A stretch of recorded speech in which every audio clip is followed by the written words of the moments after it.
Hello viewers, welcome to my channel. আসসালামু আলাইকুম। কেমন আছেন আপনারা সবাই? আমরা তো এই তো আপনাদের দোয়ায় এবং আল্লাহর অশেষ রহমতে অনেক ভালো আছি। আজকে আপনাদের মাঝে নিয়ে আসলাম 8 মাস প্লাস বাচ্চাদের জন্য ওটস খিচুড়ি।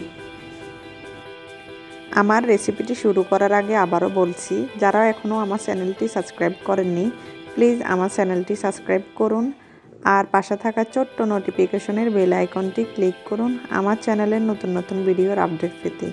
আর যারা আমার চ্যানেলটি সাবস্ক্রাইব করে আমার পাশে থেকেছেন তাদেরকে আমার পক্ষ থেকে অনেক অনেক ধন্যবাদ।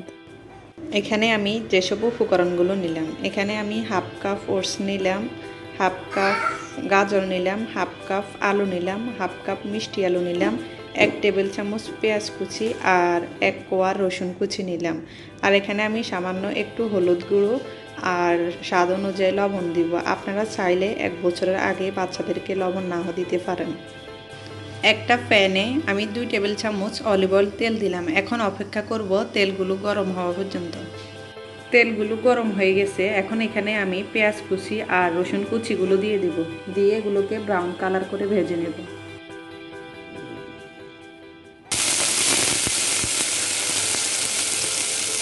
পেঁয়াজ আর রসুন কুচিগুলো ভাজা হয়ে গেছে, এখন এখানে আমি সবজিগুলো দিয়ে দেব।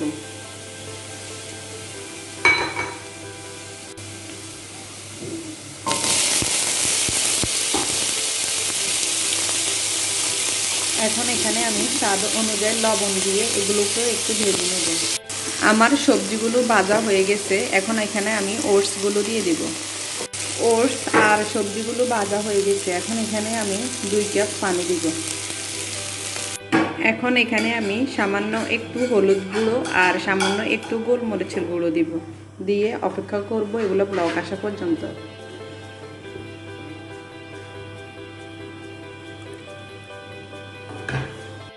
আমার ওটস আর সবজিগুলো ব্লক চলে এসেছে, এখন আমি চুলার আঁচটা মিডিয়ামে রেখে অপেক্ষা করব এগুলো সিদ্ধ হওয়া পর্যন্ত।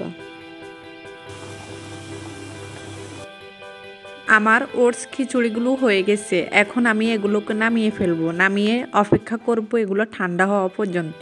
এগুলো ঠান্ডা হয়ে গেলে আমি ব্লেন্ড করে নিব। আপনারা চাইলে এগুলোকে ডাল ঘুটনি দিয়েও ম্যাশ করে নিতে পারেন।